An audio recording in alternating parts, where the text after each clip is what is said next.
মইতো কংগ্ৰেছৰ এজন সৈনিক, মইতো ভাল কমেই। আপোনালোকে কি কয়, মানুহে কি কয়, মুখ্যমন্ত্ৰীয়ে কি কয়?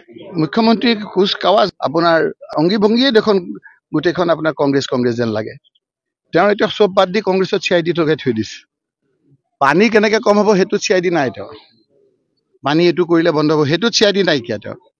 কেনেকৈ আপোনাৰ আপোনাৰ এই স্কুল কলেজবিলাক আমাৰ ভালকে খুলিব সেইবিলাকত CID গিৰি নাই। কংগ্ৰেছত আমি 5টা মানুহে কি কথা পাতিছিলো তেওঁ গম পোৱা নাই। সেই তেওঁৰ CIDটোকে আমি কৈ দিওঁ যে যোৱা তুমি গৈ পেলাই কৈ দিয়াগৈ।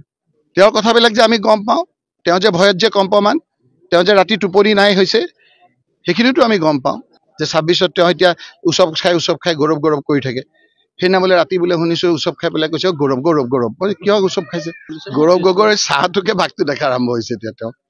আপোনালোকে চাবচোন, মুখ্যমন্ত্ৰী ডাঙৰীয়া মাজতে মঞ্চত উঠিছে, জাপ মাৰি দিছে, নিজৰ চাহটোকে গৌৰৱ বুলি ভাবি দিছে। মানে মানুহক শুনক, যেতিয়া মানুহ মাৰি পেলাই শাস্তি নাপায়, আমাৰ যেতিয়া সংবিধান বনাইছে সেইসকলে প্ৰতিটো আপোনাৰ যিটো ক্ৰাইমৰ এটা এগেইনষ্টে এটা আপোনাৰ শাস্তি হয়।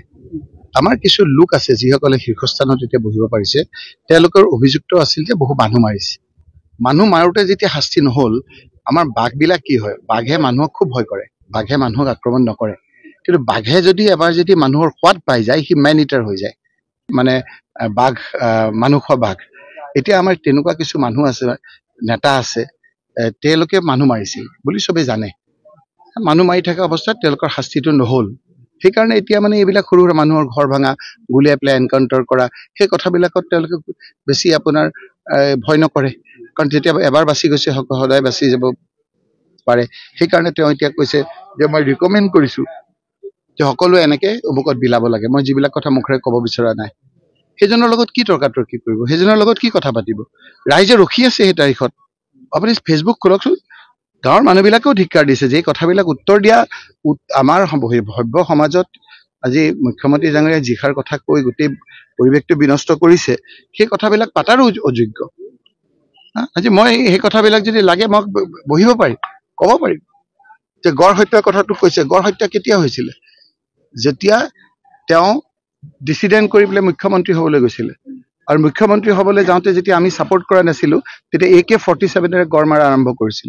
AK-47ৰে তেতিয়া SB ৰিপৰ্টত খগেন শৰ্মা বুলি ডাঙৰ অফিচাৰজনে কৈছে যে ছাৰ, আগতে 303 দি গড় হত্যা কৰিছিল, এতিয়া AK-47 দি কৰে। AK-47 তেতিয়া চাৰেণ্ডাৰ যিবিলাক আপোনাৰ এক্সট্ৰিমিষ্ট আছিল সেইসকলে ইউজ কৰে। সেইসকলৰ লগত কাৰ ভাল সকলোৱে জানে।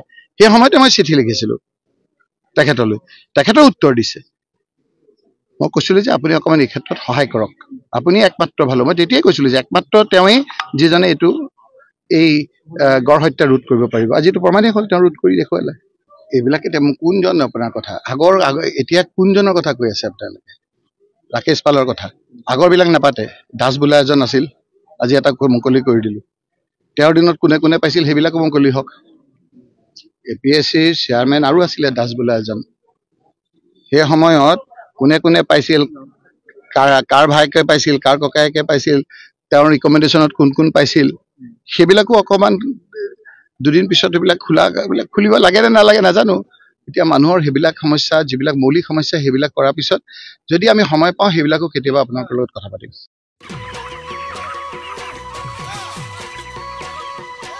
অতি কম দিনতেই একোটা এনেকুৱা হৈ যায়। মই যে বিয়মৰ দানা খুৱাওঁ, আপোনালোকেও বিয়মৰ দানা খুৱাওক আৰু কম দিনতেই অধিক মুনাফা লাভ কৰক।